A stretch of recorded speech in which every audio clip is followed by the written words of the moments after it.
Professora Cristina Engel, bom dia, obrigada por aceitar o nosso convite. Bom dia a todos e todas. É sempre bom falar sobre isso, é um assunto feliz, né?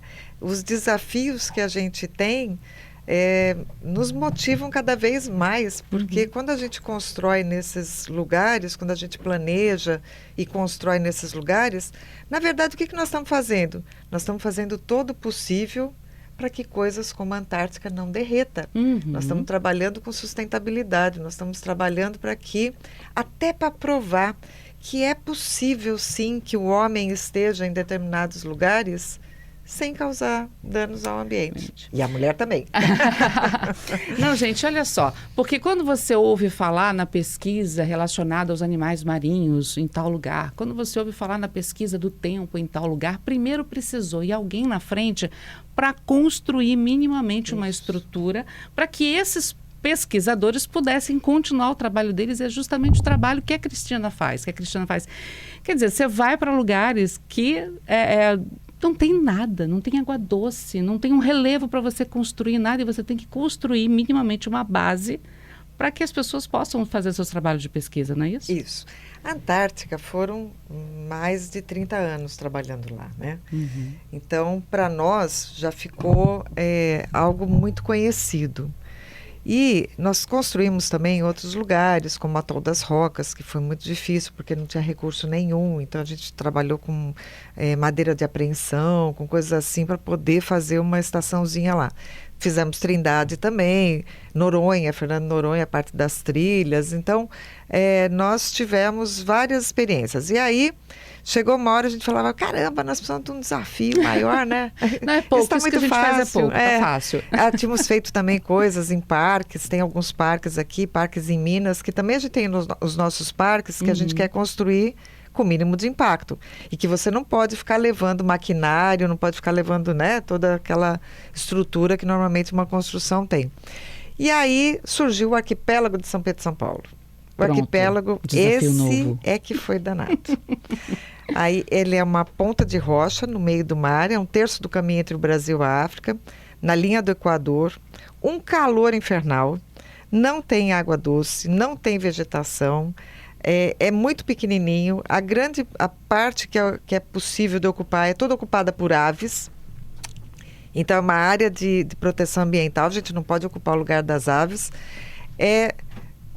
mais de 1.100 quilômetros da costa, não tem praia para você fazer desembarque, ele é uma ponta de rocha, então imagina como é que você vai desembarcar material, se não tem uma praia para você chegar. Como ele tem um abissal de 4.000 metros embaixo dele, então imagina o mar tá lá feliz, daqui a pouco encontra um obstáculo de 4.000 metros de profundidade. O mar é sempre muito, muito agitado. E para completar o cenário, lindo, né? Cheio de tubarão em volta e terremoto. Olha que lindo. Pronto, fechou. Esse desafio foi bom, vai. Então, esse sim, nós chegamos lá e não tinha absolutamente nada. E aí, por onde começa? E por que eu quero estar nesse lugar também, né? Qual o interesse do Brasil nisso? Bom, então, primeiro é importante a gente dizer que, além do interesse da pesquisa, só de dado meteorológico já é super importante, porque é uma coisa no meio do nada. Então, não tem normalmente dados nesses lugares. Está no meio do Oceano Atlântico. Isso, só que, além disso, a gente ainda tem, tem um interesse estratégico e tem um interesse econômico. Como assim? Se a gente não ocupa, a gente não tem direito às 200 milhas em volta de zona econômica exclusiva. Então, era muito importante para o Brasil. Construir uma coisa lá e mostrar que é possível a vida humana lá, garantiu para o Brasil uma área de aproximadamente um pouco mais do que o tamanho da Bahia. Olha, então, né? Muita coisa. Isso. E foi muito legal, né? Então... Bom, primeiro, como é que vocês chegam lá? A Marinha dá algum tipo de apoio? Porque são locais diferentes, você já esteve em vários desses locais. Acredito que alguns vocês devem chegar com o apoio da Marinha, outros, de repente, com o IBAMA. Isso. Como é que vocês chegam nesses locais? Isso. Como normalmente essas áreas são de interesse ou estratégico ou de interesse ambiental, é exatamente isso que você falou. São os dois os principais apoiadores. Então, é a Marinha e o IBAMA e agora o ICMBio, né?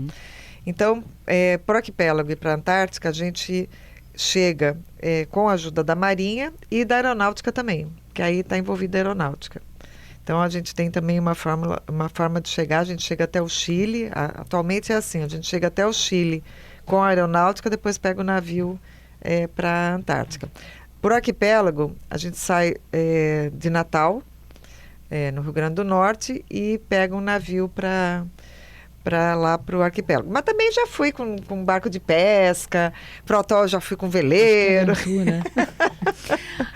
E mareio, tá? Agora, o que vocês constroem com o quê? Porque no meio do oceano, né? No meio do nada, não tem nada, não tem água doce, não tem madeira, não tem vegetação. Vocês levam material nas costas para poder construir? Que tipo de material vocês levam? A gente, para começar, que a pesquisa, normalmente, ela para construir alguma coisa, ela leva de 1 a 2 anos antes. Então, a gente desenvolve a técnica construtiva, faz todos os ensaios que tem que fazer, né, para ver se, por exemplo, essa para terremoto agora, a gente trabalha com as normas de terremoto, mas também vai fazer ensaios, vai ver se funciona. E é muito importante que a gente garanta total segurança para esse usuário, para esse pesquisador ou para esse militar que vai estar nesses lugares. Eu tenho que garantir total segurança. Porque vocês constroem, saem e aí os pesquisadores entram para o trabalho deles. Isso. E além disso, eu tenho que fazer com que seja com mínimo impacto ambiental. Então, por exemplo, lá no arquipélago de São Pedro e São Paulo, nós construímos uma técnica que depois nós chamamos de vigalagem madeira. Então, são pedaços de madeira, são, né, como se fossem tábuas de madeira, que elas vão sendo montada e costurada com vergalhão metálico. Então, é como se eu estivesse costurando. Então, eu levo toda a madeira lá e vou costurando uma com a outra com vergalhão metálico. Quando a estação está completa, aquela estrutura que foi toda feita em pedaços, ela vira um monobloco. E depois eu tenho um sistema de amortecedor embaixo dela. Então, quando ela vai mexer inteira. Sim, gente, por causa dos terremotos, tá? Só lembrando. Isso. Então, ela vai mexer inteira. Então, ela vai mexer de acordo com o terremoto e que vai ter esses amortecedores embaixo. Tipo o que o Japão faz também. Só que tem uma curiosidade. No Japão, assim como em vários outros lugares, as normas, elas não estão preocupadas com casa térrea. Porque casa térrea caiu. Não tem problema. Eles estão preocupados com os grandes edifícios. Então, as normas que poderiam servir para a gente, para nos orientar, né? Porque normalmente ela tem lá a receita de bolo de como é que você faz, para nós não serve muito. Então, a gente tem que inventar. Isso é bom, criatividade. Isso, e é por isso que nós somos pesquisadores. Então, a madeira sempre foi um excelente material para todos os lugares. E em Trindade, nós demos uma inventada, porque nós começamos a querer fazer com que tivesse menos manutenção, porque a madeira precisa, né, de ter uma manutenção. E aí, nós construímos lá com uma técnica que é com PVC. E agora, nós estamos querendo ir mais, nós estamos querendo ir além, né? Então, nós estamos pensando em compósitos, né? Compósito é um material que é mais liso, ele é mais fácil de limpar, ele é mais fácil de manter. Só que quando eu tenho um painel liso e grande, quando eu tenho terremoto, o que pode acontecer, né? A madeira não, a madeira se ajeita. Agora, esses outros materiais... É uma evolução que nós estamos querendo, mas tem que estudar muito. Sim, né? Então precisam trabalhar para poder acompanhar a movimentação. Até de calor também, né? Não só isso, calor, frio, no caso do terremoto, no meio do Oceano Atlântico. Isso, a gente faz simulações para que a gente chama de eficiência termoenergética. Então, eu tenho que ter o mínimo de energia para condicionar esse lugar, principalmente no frio, né? Mas também para que eu, com os ambientes naturais, se eu tenho vento, eu tenho que aproveitar o vento. Se eu tenho luz, eu tenho que aproveitar a luz. Né? Para que eu vou ficar acendendo luz se eu tenho a luz lá fora? Ora, tem que ser bem projetado para isso. Mas também não pode dar ofuscamento. Então, todas essas coisas ligadas à parte térmica, lumínica, até acústica também. Então, tudo a gente trabalha com simulações para que tenha o máximo de eficiência com as condições que tem no ambiente. ou que use o mínimo de energia. Energia é um tema maravilhoso. Esgoto é outro. Pois é, como é que vocês trabalham para deixar, porque vocês constroem, sai, fica tudo lá. Precisa de manutenção. Não pode deixar nada que possa prejudicar a natureza, porque, por exemplo, local de pássaros, local de peixes. Isso. Como vocês pensam isso tudo? Então, cada lugar é um lugar, né? Então, a gente tem diferentes soluções para cada lugar. É muito específico. Agora, nós estamos trabalhando lá para o arquipélago com muito conforto, porque a gente tem recurso. Então, nós temos recursos para dar bolsa para nossa equipe, para comprar o melhor material. Isso nunca aconteceu na nossa vida. Nós vida estamos, de pesquisador é difícil. Deslumbrados, né? Porque estamos com todo... E aí, o que a gente faz? Placas fotovoltaicas, porque Energia nós estamos solar. em cima da linha do Equador. Então, tem sol para dedéu. Uhum. Então, placa fotovoltaica, eu com energia, eu consigo fazer um monte de coisa. Então, a energia é que eu consigo dessalinizar a água do mar.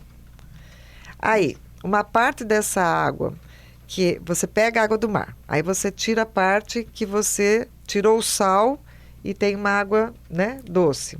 A outra água que sobrou, ela é super salgada, que a gente chama de salmoura. Não é bem salmoura, mas é uma água salgada. O que eu faço? Boto no banheiro.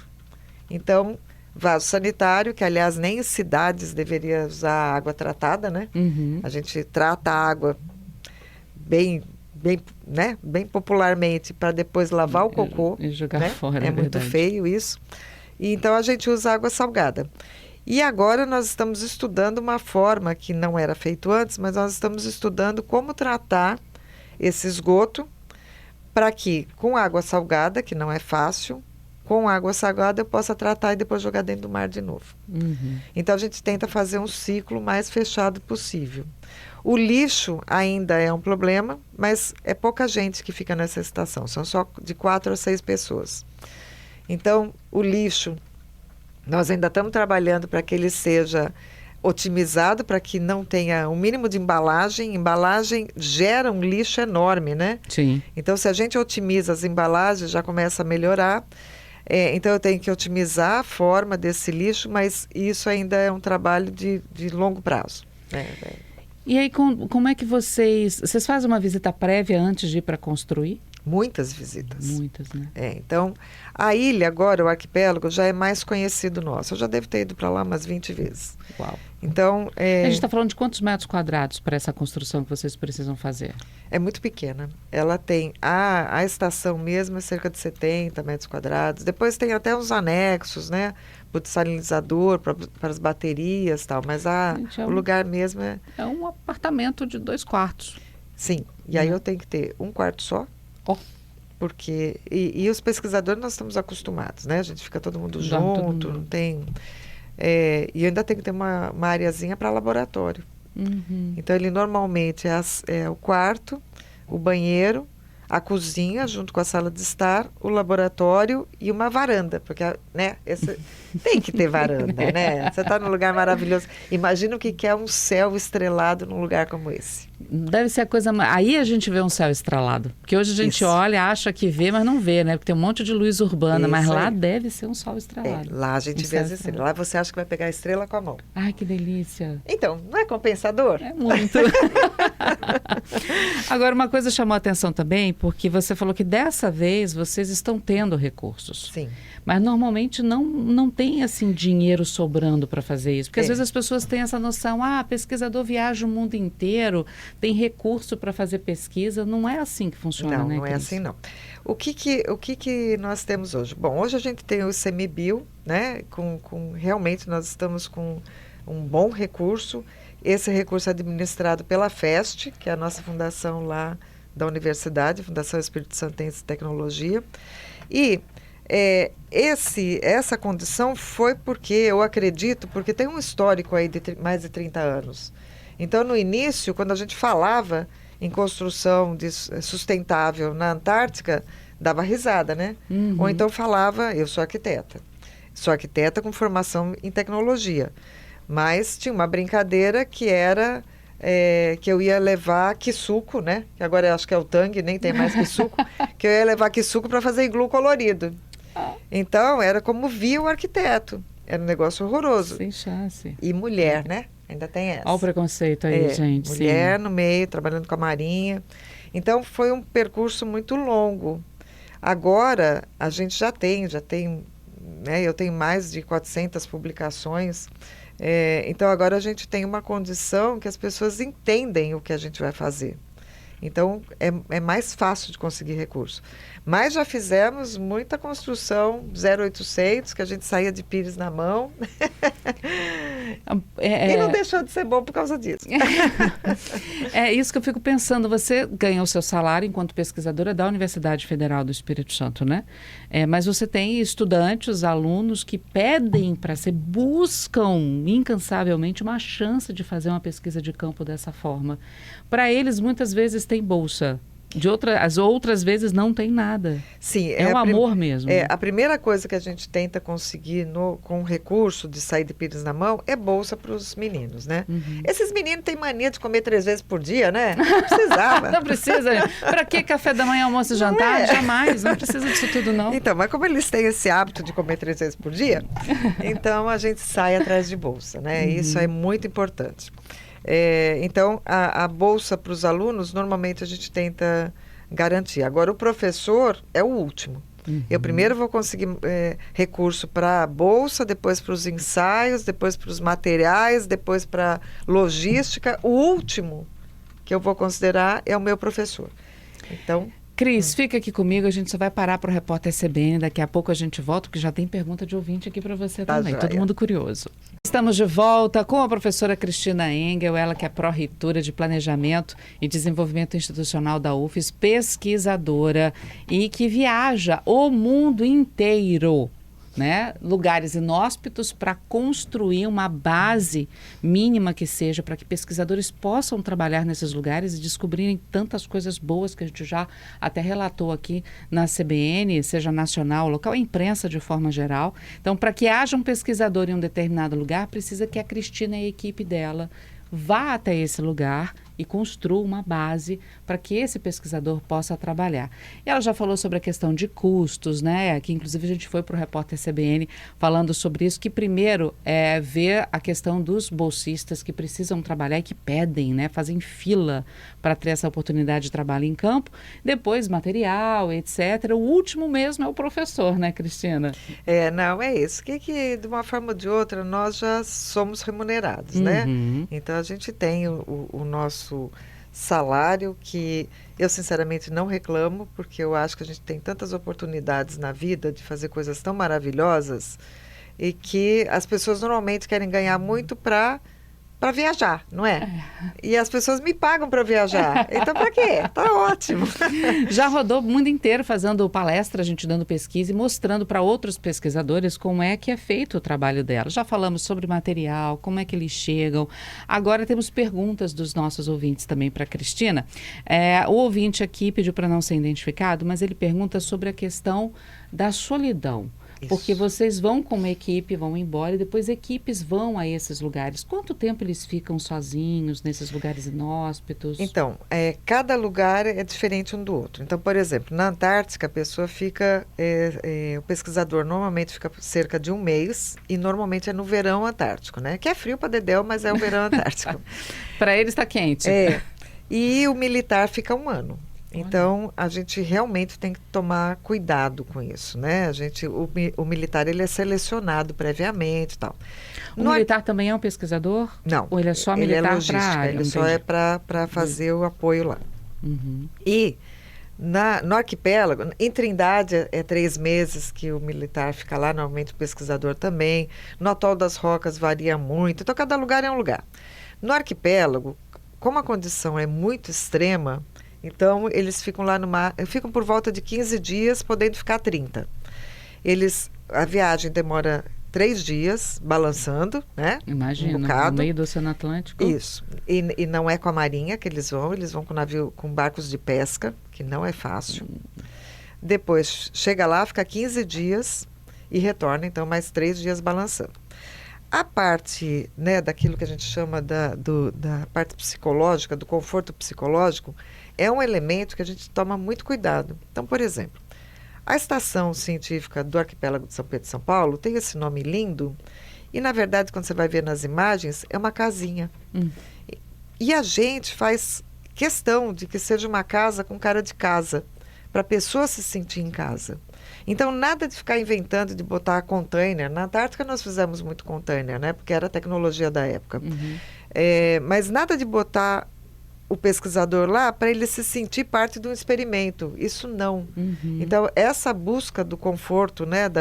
Às vezes é uma bobagem de você ter no lugar lá para ele colocar um porta-retrato, para ele colocar coisas pessoais, né? Para que ele faz possa... diferença, né? Isso. Então, esse cuidado nós temos, né? Da paisagem, né? Dele poder olhar pela janela e ter uma paisagem bonita, a varandinha, né? Então, isso é uma coisa que a gente toma muito, muito, muito cuidado. E aí, a comunicação é uma parte importante. Sim. Na Antártica, hoje, nós temos tudo. Tem televisão, tem internet, tem rádio, tem tudo. Dá até um pouco de saudade, né? Porque quando eu comecei não tinha, não. A primeira vez que eu fui para a Antártica foi em 80... tudo de décadas, sei lá, 2 décadas para cá, porque antigamente não tinha nada disso. Não tinha nada né? disso. Então, a primeira ida minha para a Antártica foi em 87. Aí, ó. Então, você imagina. Tinha 10 anos. Mentira. Novinha. Novinha. Mas, então, muita coisa mudou. No arquipélago, a gente tem telefonia. A telefonia sempre dá problema, né? Não é fácil, né? Nós temos uma operadora que topou o desafio, colocou uma antenona lá enorme, é quase maior que a ilha, né? E é curioso, porque como ela precisa pegar um satélite, lá é um vazio, porque para que alguém vai botar um satélite olhando para o meio do nada? Então a antena, em vez de olhar para cima, ela olha para o horizonte, que é onde ela consegue pegar sinal. Olha, que curioso. E agora nós estamos testando uma nova antena, né? Para a internet, uma Starlink, que já deu ótimos resultados. Ai, que bom. Então vai ter uma comunicação legal lá. Então, essas pessoas, desses pesquisadores, eles não vão sozinhos e ainda tem uma comunicação, hoje em dia isso é possível, né? O que melhora esse estado psicológico de quem vai ficar tanto tempo em algum lugar, mas no caso aí do arquipélago, 1 mês no máximo, né? Porque 1 mês, esse tempo restrito ali, é porque a própria condição ambiental não deixa a pessoa ficar ali muito tempo, ou já há realmente essa necessidade de, não, só 30 dias e volta, para você não sofrer muito isolado? Como é que define esse tempo? Lá é muito agressivo, né? Agressivo lá de mar batendo? Mar batendo, às vezes a onda varre, a estação é feita para a onda varrer, né? Mas a casa não vai, mas a gente tem que tomar cuidado para o arquipélago também não ir com a onda, né? Então, a situação é realmente muito crítica. No início do programa, nós definimos que seria 15 dias e que poderia aumentar. Só que a logística também é um problema. Né? Então, o barco de pesca que vai lá... por que não é barco de marinha? Porque seria um absurdo de caro para o país. Né? É muito caro. Então, é mais fácil alugar, mais barato alugar barco de pesca. Ele leva os pesquisadores, ele fica pescando lá, porque é uma área muito pescosa, então sempre tem o barco lá. E depois ele volta. E ele não tem a autonomia do barco também, a gente tem que contar para isso, né? Então, para mudar essa sistemática, também a gente teria que mudar o tipo de embarcação. E aí complica. Entendi. Porque o barco de pesca ele é meio padrão. É difícil você conseguir alguma coisa mais do que aquilo. Mas 15 dias, normalmente ficam com saudade do arquipélago. Porque querem ficar mais. Outro ouvinte aqui, o Gladson, conosco, falando sobre essa questão da sustentabilidade e das embalagens, que você disse que embalagens são um problema, mas são necessárias, né? Essas embalagens, elas são retornáveis, elas são guardadas e vocês retiram, a próxima equipe que volta com esse lixo. Como é que funciona isso? Eu vou contar uma história da Antártica. A Antártica agora já melhorou bem, tá? Mas antigamente... órgão público, você tem que fazer licitação. Então, vamos comprar carne. Vamos comprar carne. Então, você faz licitação. Ganha o menor preço. A pior carne, lógico, né? Aí você pega a carne, põe um plastiquinho em volta dela, depois você põe uma caixa de papelão, depois você põe uma caixa de madeira, depois você taca no container para levar pelo navio.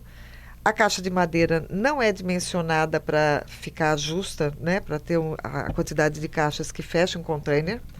Aí, você enche o container de alguma coisa, porque o navio vai balançar. Então, você põe aquela monte de meleca dentro do container para poder dar estabilidade, né? Dar estabilidade. Uhum. Aí, ele vai para a Antártica. Aí, chega na Antártica, você desembarca o container, tira aquele lixo que estava já na caixa, né? No container. Aí você pega aquele material que foi usado para estabilizar, né? Aí, isso antigamente, tá? Melhorou bem. Depois pega a caixa de madeira, lixo. Pega a caixa de papelão, lixo.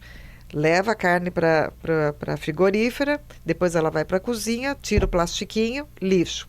Faz uma comida com uma carne ruim, um monte de lixo. Primeiro na cozinha, né? Uhum. O cozinheiro já tasca a facona lá e metade não presta.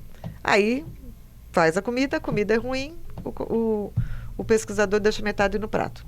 Lixo. Eu tenho que pegar a carne que ficou no prato, a carne que ficou na cozinha, o plastiquinho, a madeira, o papelão, o lixo e dar um jeito. A maior parte, o lixo que não pode ser incinerado, ele volta para o Brasil. Olha que carne cara. É verdade. Né? Muito. Então, a embalagem, a forma de adquisição, hoje melhorou bem, tá? Hoje a gente tem melhores condições. Mas as pessoas não imaginam o problema que é isso, né? Normalmente ela tem uma refeição no prato, ela pode até reclamar, né? Mas não imagina como foi para ter essa refeição lá. O arquipélago, ele, como são poucas pessoas, então a gente leva as coisas para lá e o lixo não degradável, ele volta. Por enquanto, o lixo degradável, ele é jogado no mar, porque ele não causa impacto nenhum. É muito mar. E é só lixo degradável que vai para o mar. Ou seja, ele se desfaz mesmo na natureza, né? Agora, qual é meu drama? Meu drama eu levei todas as coisas para o dia a dia deles no barco de pesca. Barco de pesca tem, às vezes, rato e barata. Ai. E aí ele leva o rato e a barata para o arquipélago. E aí o rato e a barata ficam felizes, porque não tem predador. E aí se multiplicam. Rato ainda não tenho no arquipélago, mas eu já tenho mosca, que não tinha, e tenho baratinhas, que também não tinha. Triste, gente. Mas as aves não dão conta, não? Por que ela vai comer barata se ela tem aquele monte de peixe? É verdade, gente. É verdade, o peixe é mais gostoso. Não é? Muito mais. E eu não posso botar inseticida, porque é uma área de proteção ambiental. Nossa. Olha a encrenca. Como é que resolve? Então, por enquanto... Estamos trabalhando nisso. Por enquanto é na chinelada. Chinelada é ótimo. Mas estamos trabalhando nisso. Estamos trabalhando com isso também. Professora, que prazer tê-la conosco falando sobre esse trabalho tão bonito, né? Porque muitas vezes se fala lá do pesquisador e não se fala o que vem antes dele, né? E esse trabalho que vem antes é absolutamente necessário e que precisa também de pesquisa para que ele possa ser feito. Parabéns a você, parabéns a toda a equipe junto, né, na UFES, que trabalha, viaja o mundo inteiro, viaja o Brasil inteiro, repercute, multiplica esse conhecimento, agora não só com os nossos ouvintes, mas eu sei também com outros pesquisadores. Parabéns, viu? A gente só pode dar parabéns e agradecer o trabalho de vocês. Olha, a minha equipe, primeiro que é um trabalho coletivo, né? É muito importante isso, é um trabalho de equipe multi-interdisciplinar. Então, a gente tem várias formações que trabalham conosco, né? E é muito bom. A minha equipe, ela trabalha feliz, eu acho isso que é uma condição fundamental. E ela trabalha para que quem esteja ocupando esses lugares também fique feliz. Então, é um trabalho muito bom de ser feito. E uma coisa importante é que o que a gente faz nesses lugares pode replicar na cidade. Os ensinamentos que a gente aprende nesses lugares inóspitos, eles servem para muitos outros lugares, para os nossos parques, para as áreas difíceis de acesso dentro da própria cidade. Então, ela tem uma multiplicidade de usos muito bacana. Então, servir a sociedade é uma coisa que dá muito prazer para a gente. Nós somos extremamente gratos também por essa oportunidade. E olha, uma última pergunta aqui do ouvinte, como é que a população pode ajudar? Tem algum site de doação? Quem dera, né, que fosse assim. Vamos fazer uma vaquinha, gente, virtual, quem dera. Não, olha, muito obrigada, né, por isso, mas atualmente a gente está com condições. Então, o ICMBio, ele acredita muito no nosso trabalho e nós estamos com total condição, assim como todo o apoio da UFES, todo o apoio da FEST. Então, nós estamos tendo todo o apoio. Agora não precisa, mas olha, se precisar, se tiver uma coisa maluca aí, que surge uma nova maluquice aí para construir, precisar de recurso, eu vou botar então o Pires. É isso aí, gente. A gente está aqui para ajudar. Professora, muito obrigada mais uma vez, viu? Obrigada a você.